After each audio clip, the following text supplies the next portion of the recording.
इसके 4 स्टेप हैं। पहला स्टेप डायग्नोस्टिक फेज। इसमें आपको उस एग्जाम से रिलेटेड क्वेश्चंस दिए जाते हैं और एक प्रोसेस बताई जाती है, इस प्रोसेस के थ्रू आपको इसको सॉल्व करना है। आप वो सारे क्वेश्चन सॉल्व करते हैं।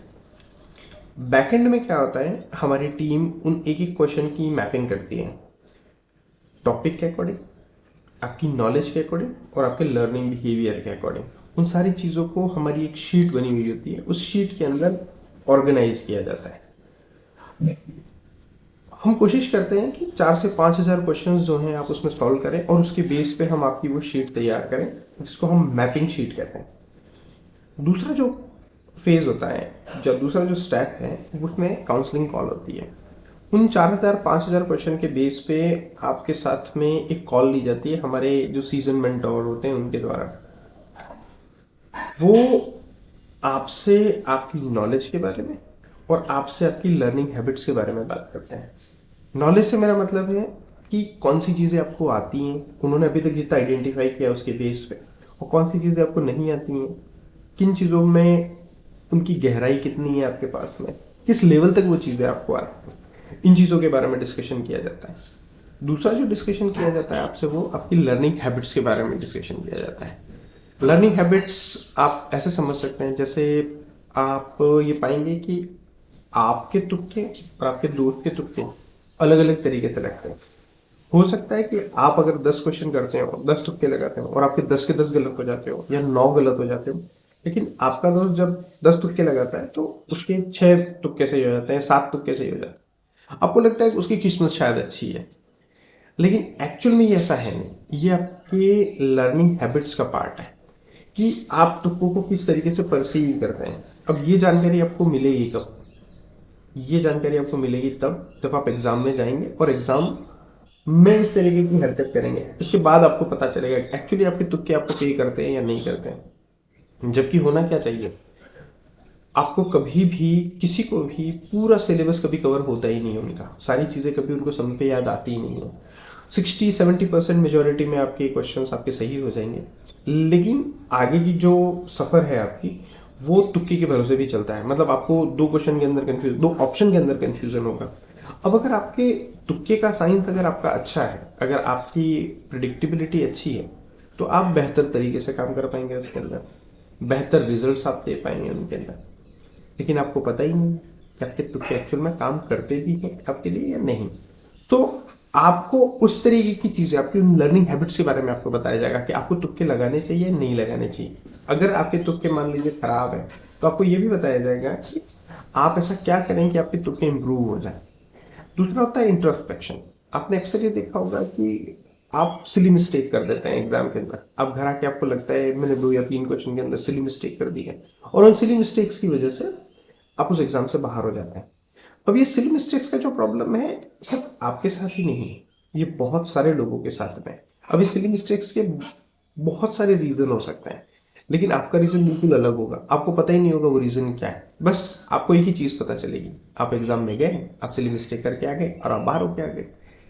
तो हमारा जो मेंटोर होगा वो आपसे आपकी उन सिली मिस्टेक्स के पीछे के रीजन डिस्कस करेगा कि आप किस कारण से हो रहे हैं और इनको कैसे कर्टेल किया जा सकता है, इनको कैसे आपकी लाइफ से हटाया जा सकता है। जैसे एक इंट्रोस्पेक्शन होता है, आप देखेंगे कि आप नॉर्मली सिली मिस्टेक्स ऐसे क्वेश्चन में करते हैं जो प्रोबेबली सही होना चाहिए था आपका और गलत हो गया। तो वो होता है ओवर एंथुजियाज्म में, आपके अंदर बहुत सारा, मुझे उसको आपको देखते ही लगता है कि इस क्वेश्चन को मुझे कर देना, तो उसमें इंट्रोस्पेक्शन नहीं होता है। अब ये प्रॉब्लम किसी में तो होती है, किसी किसी में नहीं होती है। जिनमें होती है उनको अगर बहुत पहले ही ये बता दिया जाए कि आप में इस तरीके की प्रॉब्लम है, इंट्रोस्पेक्शन की प्रॉब्लम है, सो होगा क्या, 2 या 3 बार टोकने पे आप सवाल को बड़े गौर से पढ़ेंगे। लेकिन ये काम आप कब करेंगे, जब आपको पता होगा, तभी आप करेंगे कि मुझे इस तरीके की प्रॉब्लम है और इसका ये सोल्यूशन हो सकता है। तो काउंसलिंग जो सेकंड स्टेप में आपकी होगी, उसमें आपको नॉलेज के बारे में डिटेल्स दी जाती है और दूसरा आपकी लर्निंग हैबिट्स के बारे में आपको बताया जाता है। क्योंकि जो प्रेपरेशन है वो सिर्फ नॉलेज नहीं है, आपकी लर्निंग हैबिट्स भी है, उसी से आपकी रिकॉलिंग भी होगी, उसी से आपकी एक्यूरेसी भी बढ़ेगी। ठीक है। अब हम आ जाते हैं तीसरे स्टेप में। तीसरे स्टेप में क्या होता है, जब आपको एक बार काउंसिल कर दिया जाता है, आपको सारी बातें आपके बारे में बता दी जाती है कि आपको किस तरीके से काम करना चाहिए, इसके बाद में आपको लगातार उस एग्जाम से रिलेटेड हर टॉपिक के ऊपर डिटेल में क्वेश्चन पूछे जाते हैं। ये पूरा प्रोसेस लगातार चलता रहता है। अब इस प्रोसेस में होगा क्या, सिलेबस वाइज, टॉपिक वाइज आपके पास में क्वेश्चंस लगातार लगातार आते ही रहेंगे। आप दिन में मान लीजिए 300 से 400 क्वेश्चन आपको सॉल्व करने के लिए दिए जाएंगे और लगातार उनकी मैपिंग पीछे से टीम करती रहती है। तो आपका पूरा सिलेबस जो होगा वो क्वेश्चन के थ्रू कवर हो जाएगा। हमने कोशिश ये की है कि जिस भी टॉपिक को उस एग्जाम में रखा गया है उस पर मैक्सिमम क्वेश्चंस बने, उस कंटेंट से रिलेटेड सारे क्वेश्चन बने। सो कोई भी क्वेश्चन, कोई भी टॉपिक, उसका कोई भी कंटेंट, ऑलमोस्ट चांसेस रहेंगे कि वो आपकी नज़र से ना चूके। सो इससे होगा क्या, आपका सारा सिलेबस कवर हो जाएगा। दूसरा कि क्योंकि क्वेश्चन रिपीट फॉर्म में आते हैं आपके पास में, कुछ क्वेश्चन ऐसे होंगे जो आपसे नए पूछे जाएंगे, साथ ही रिवीजन का मोड भी उसमें रहता है। सो जो क्वेश्चन आपने पीछे से गलत किए हुए वो लगातार वापस आपके पास में आते जाएंगे। सो उससे आपका रिवीजन भी हो जाएगा। थर्ड चीज इस प्रोसेस में जो होगा, इस स्टेप में जो होगा, वो होगी अकाउंटेबिलिटी। आपको एक सर्टन टास्क असाइन किया गया है कुछ दिन के लिए, भैया दिन में पर्टिकुलर आपको इतना काम करना है। वो काम अगर आप नहीं करते हैं तो आपके ऊपर एक वॉच रहती है। आपको जो डेडिकेटेड मेंटोर्स होंगे जिनको आपको असाइन किया जाएगा, वो मेंटोर ये चेक करते हैं कि किस किसने काम नहीं किया। सो वो डायरेक्टली आप उनको कॉल करेंगे, आपको कॉल करेंगे वो कि आपने ये सो एंड सो काम, आपको 300 क्वेश्चन दिए गए थे लेकिन आप पिछले 2 दिन से 3 दिन से लगातार काम नहीं कर रहे। मतलब अगर आपको दिया हुआ काम आपने नहीं किया है तो वहां पे कोई है जो इस बात को इंश्योर करेगा कि आप वो काम करें, और आपसे वो बात करेगा कि आपने वो काम क्यों नहीं किया। आपके अपने बहाने हो सकते हैं उस समय कि मुझे समय नहीं मिला, या मुझे मैं कल शादी में चला गया था, शादी में चली गई थी, या कुछ काम आ गया था उस तरीके का। लेकिन आपके दिमाग में हमेशा एक डर बना रहता है कि कोई है जो मैं जो काम कर रहा हूँ, जो काम कर रही हूँ, वो हो रहा है या नहीं हो रहा है, वो देखने के लिए। जब भी इस तरीके की कोई वॉच होती है ना, तो हमारी प्रोडक्टिविटी बढ़ जाती है, हमारा डेडिकेशन बढ़ जाता है। तो आप ऐसे समझिए कोई गन पॉइंट पे आपके ऐसे खोपड़ी के ऊपर बंदूक लगा के आपसे काम करवा रहा है, आप नहीं करेंगे आपको तुरंत ही कॉल आ जाएगा। तो ये अकाउंटेबिलिटी इंश्योर करते हैं। अब आता है चौथा स्टेप। चौथे स्टेप में होता ये है कि जब आपका सिलेबस एक बार पूरी तरीके से कवर हो जाता है तो इसके बाद मेंटोर बैठते हैं। ये सारे लोग कर नहीं पाते हैं, जितना हमने अभी तक हमारा एक्सपीरियंस रहा है, सारे लोग उस पेपर को कॉपी कर नहीं पाते। बहुत सारे लोग बीच में छोड़ देते हैं क्योंकि हम उन लोगों से इतनी मेहनत करवाते हैं जो सच में ज़रूरी है। आपसे आज तक ना तो किसी ने इस तरीके से काम करवाया होगा, न ही आप ऐसा काम कर पाए होंगे, और यही रीज़न है आपका, आपके एग्ज़ाम में जो भी प्रॉब्लम्स आती हैं, फिर चाहे वो कंसिस्टेंसी की हो, आपको चीज़ें याद नहीं आना हो, 2 ऑप्शन के अंदर कंफ्यूजन हो, वो सारी इन्हीं चीज़ों की वजह से ही घटती हैं। सो हम आपको अकाउंटेबल करते हैं और इस तरीके से आपके साथ में काम करेंगे कि आपको इन सारी प्रॉब्लम के साथ में रूबरू आपको नहीं होना पड़ेगा। अब क्या होगा, जब चौथे स्टेप में आएंगे तो चौथे स्टेप में पहुंचते ही आप जब ये सारे काम कर लेंगे जैसा हमने डिफाइन किया हुआ है, सो आपका चौथा स्टेप शुरू हो जाएगा। उसको बोलते हैं हम रेमेडियल टेस्ट। रेमेडियल टेस्ट में होता है क्या है, आपने अभी तक जितना काम हमारे साथ में किया है उनका डीप एनालिसिस होता है, और उसके बाद में ये तय किया जाता है कि आपके पूरी नॉलेज की कैटेगरीज किस तरीके की, कौन सी चीज़ ऐसी हैं जो आपको आती हैं, कौन सी चीज़ बहुत शैलो है आपकी, कौन सी चीज़ आपको बिल्कुल नहीं आती है। तो उसके बेस पे उनको कस्टमाइज तरीके से आपको पेपर क्रिएट किया जाएगा। अब ये पेपर सिर्फ आपके लिए ही क्रिएट होगा। ये पेपर ऐसा नहीं है कि आप हम सब स्टूडेंट्स के लिए क्रिएट होगा, नहीं। उनकी रिक्वायरमेंट को समझते हुए उनके लिए पेपर क्रिएट किया जाता है। तो आपकी मान लीजिए एक सब्जेक्ट में प्रॉब्लम है और एक स्पेसिफिक तरीके की प्रॉब्लम है, तो आपको उसी सब्जेक्ट से रिलेटेड क्वेश्चंस ऑफर किए जाएंगे और कोशिश ये की जाएगी कि आप कम से कम 4 से 5 बार रिवाइज करें। तो ये रेमेडियल टेस्ट होता है, ये स्पेशली क्यूरेट किए जाते हैं। सो आपका डेटा हमारे पास में, उस डेटा के बेस पे हम आपके उन एरियाज के ऊपर फोकस करने की कोशिश करते हैं जो एरिया आपके वीक है, और लगातार लगातार उन्हीं के ऊपर होता है, और ये काम लगातार चलता रहता है। और ये कब तक किए जाते हैं, जब तक कि आपकी एग्ज़ाम पूरी तरीके से हो नहीं जाती। मतलब एग्ज़ाम से एक दिन पहले तक भी आप अपनी उन कमज़ोरियों के ऊपर काम कर रहे होंगे जो आपने हमें बताई हैं, आपके हमारे पास में। तो इस पूरे प्रोसेस को जो अभी तक हमने डिस्कस किया, जो 4 स्टेप में प्रोसेस किया, इसको एक होल प्रोसेस के फॉर्म में अगर देखें तो सबसे पहले हम आपकी ब्रेन मैपिंग करते हैं। हम ये पता करते हैं कि इस सिलेबस के अकॉर्डिंग आपके दिमाग में कौन सी चीज़ें हैं, कहाँ पड़ी हुई हैं, किस गहराई की हैं। दूसरा, उसमें गैप्स कितने हैं, कौन सी ऐसी चीज़ें हैं जो गैप में हैं, जो आपको नहीं आती हैं, जिन पे काम करने की ज़रूरत है।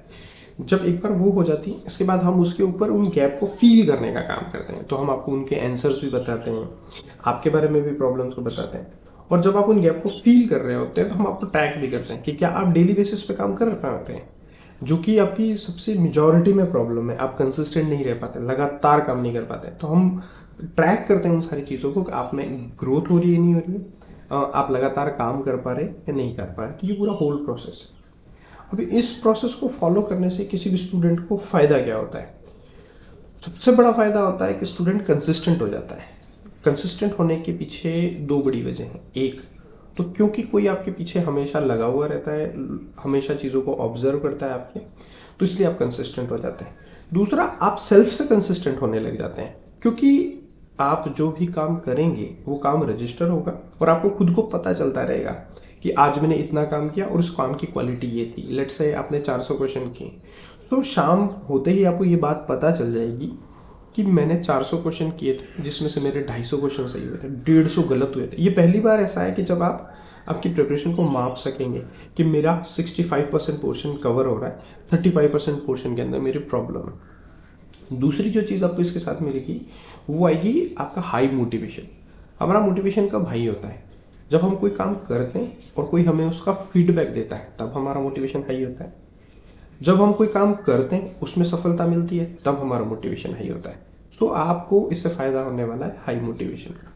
तीसरी जो चीज़ है वो हाई रिकॉलिंग होगी आपकी। रिकॉलिंग कैसे काम करती है? जब भी हम किसी चीज़ को एक बार काम करते हैं उसका, तो उसकी रिकॉल वैल्यू कम होती है। इस बात की संभावना है कि अगर आपने एक ही बार कोई चीज़ पढ़ी हुई है तो आपको वो कम याद आएगी। लेकिन अगर उसमें रिपीटेशन हो जाए, बार बार अगर वो चीज़ें आपके सामने से गुजरने लगे, तो उसकी याद होने की संभावना बढ़ जाएगी। तो क्योंकि हम गैप आइडेंटिफाई करते हैं और गैप को फील करते हैं और रिवीजन के फॉर्मेट में बार बार फील करते हैं, तो आपकी रिकॉलिंग भी बढ़ेगी। तीसरी बड़ी चीज़ जिससे आप जूझते हैं वो है टाइम मैनेजमेंट। तो टाइम मैनेजमेंट इसके अंदर होता है, आपको ये तय करना ही नहीं है कि आपको कौन सा काम करना है। तो हाँ, सिस्टमेटिकली चीज़ें उस ऑर्डर में आ रही हैं, आपको उसी ऑर्डर में फॉलो करते जानी है।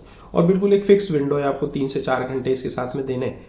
इसके अलावा दिन में आपको जो काम करना है, अच्छा फिर आपको चाहे पढ़ना हो मत पढ़ो, मैं ये आपको सजेस्ट नहीं करूँगा, लेकिन आपका जो भी रूटीन है, आप लाइब्रेरी जाते हैं, आप क्लासेस लेते हैं, आप नोट्स बनाते हैं, आप सब काम कीजिए। मुझे उससे बहुत ज़्यादा फर्क नहीं पड़ता। मुझे फ़र्क पड़ता है उन 3 से 4 घंटे के अंदर। तो आपका टाइम भी मैनेज हो जाएगा। आप चाहे कुछ भी मत कीजिए, पर ये 4 घंटे अगर आपने दे दिए तो आप दिन में आपने कुछ प्रोडक्टिव, आपने 300 से 400 क्वेश्चन सॉल्व कर लिए, मतलब इतना काम प्रोडक्टिव आपका हो चुका है। ठीक है। इसके बाद आपको जो मिलता है वो अकाउंटेबिलिटी। अभी तक आपने जितनी भी प्रिपरेशन की उसके अंदर एक चीज़ मिसिंग है और वो है अकाउंटेबिलिटी। अकाउंटेबिलिटी मिस होने से क्या हो रहा है? आपकी प्रोडक्टिविटी नहीं आ रही है। आपकी प्रोडक्टिविटी नहीं आ रही है तो आपको फियर आ रहा है, आपका मोटिवेशन लो हो जा रहा है। तो अकाउंटेबिलिटी आ कैसे रही है? आपको कोई ना कोई वॉच कर रहा है, कंटिन्यूअसली वॉच कर रहा है और आपकी वो सारी चीज़ों को हिसाब बना रहा है। ऐसा समझिए आपको किसी ने एक मुनीम अवेलेबल करवा दिया है कि आप जो काम करेंगे वो नोट करेगा पीछे से बैठ के। आपने एक क्वेश्चन किया, वो एक क्वेश्चन भी नोट करेगा। सो वो आपको बताएगा कि आपने 3 महीने पहले इतने क्वेश्चन किए थे, इतने दिन से क्वेश्चन कर रहे थे। हर एक चीज़ आपको देखते ही पता चल जाएगा कि मैं कितनी ईमानदारी से उन सारी चीज़ों के साथ में काम कर पा रहा हूँ, कितनी चीज़ों पे नहीं। अगला जो आपको फ़ायदा होगा वो होगा रिवीजन। ये बड़ा क्रूशियल पॉइंट है जो एक स्टूडेंट की लाइफ में वो कर ही नहीं पाता है। पता उसको सब है कि मुझे रिवाइज करना चाहिए, 4 बार रिवाइज करना चाहिए, 5 बार। दिक्कत यहाँ पे ये है कि आपका एक बार कोर्स नहीं हो रहा है, रिवीजन तो बहुत दूर की बात हो जाती है। सो इस प्रोसेस के थ्रू आपको रिवीजन बहुत सिस्टमेटिक तरीके से, क्योंकि टाइम मैनेज हो गया, सारी चीज़ें आपको बार बार आ रही हैं और हर एक टॉपिक से एक एक क्वेश्चन तैयार किया हुआ है, हर एक बुलेट से क्वेश्चन तैयार किया हुआ है। तो जब वो सारे क्वेश्चन जुड़ेंगे तो आपका रिवीजन, आप चाहें या न चाहें, अनजाने में भी आपका रिवीजन हो जाएगा। जो लास्ट है वो इसका आउटकम है कि जब आप इस तरीके का प्रोसेस फॉलो करेंगे और मान लीजिए 5 से 6 महीने भी अगर इस पूरे प्रोग्राम को देते हैं, जो कि आपको बहुत मज़ेदार भी लगेगा और आपको अंदर से स्पाइक्स भी आएंगे कि नहीं हाँ मुझे आज ये काम करना है। अगर आप इस तरीके का प्रोसेस फॉलो करते हैं तो 50,000 क्वेश्चन और 70,000 क्वेश्चन होने में मतलब आपको पता ही नहीं चलेगा कि किस तरीके से ये हो गया। आपके लिए वीडियो गेम खेलने जैसा काम हो जाएगा ये। और आपको अगर इतने सारे फायदे होते हैं तो अब मुझे एंड रिजल्ट बताने की ज़रूरत नहीं है कि अगर आप इतना सारा काम इतनी कंसिस्टेंसी के साथ, इतनी ईमानदारी के साथ, इतनी अकाउंटेबिलिटी के साथ में अगर आप कर पाते हैं तो एंड रिजल्ट क्या होगा, आप खुद सोच के देखिए। कि अगर आपने एक एग्जाम से रिलेटेड 70,000 क्वेश्चन, अब ये 70,000 क्वेश्चन कोई अलग नहीं होंगे, क्वेश्चन तो होंगे वही 10, 12, 15,000, लेकिन आप उनको रिपीट करने के बाद अगर 60 से 70,000 क्वेश्चन की प्रैक्टिस करेंगे, और वो भी ऐसी प्रैक्टिस जो आपके आपसे रिलेटेड है, इस तरीके से बनाई गई है कि जो आपकी प्रॉब्लम को फोकस करके बनाई हुई है, तो अगर आप इतनी प्रैक्टिस करेंगे, इतनी बार उन क्वेश्चन को प्रैक्टिस अगर करेंगे, तो कितनी बार तो रिवीजन हो जाएगा, कितनी बार आपकी वो क्वेश्चन आपकी नज़रों से गुजरेगा, तो आपकी रिकॉलिंग पे क्या इम्पैक्ट आएगा। और एंड ऑफ द डे अगर आप घर पे इन सारी चीज़ों को सही कर रहे हैं, तो मुझे नहीं लगता है कि एग्ज़ाम में कुछ और अलग घटने वाला है। और यही कारण है कि हमने जो प्रीवियसली जो रिजल्ट्स दिए, फिर चाहे वो टॉपर्स के हों, चाहे 31 स्टूडेंट आउट ऑफ 37 स्टूडेंट हों जिन्होंने क्वालिफाई किया है, या स्टूडेंट्स 40-50 हज़ार क्वेश्चन बिल्कुल ऐसे ही बहुत आराम से इनको सॉल्व कर लेते हैं। सो ये इम्पैक्ट आपकी लाइफ में भी आ सकता है, और इस तरीके से ये पूरा टेआई का ऐप काम करता है। Thank you.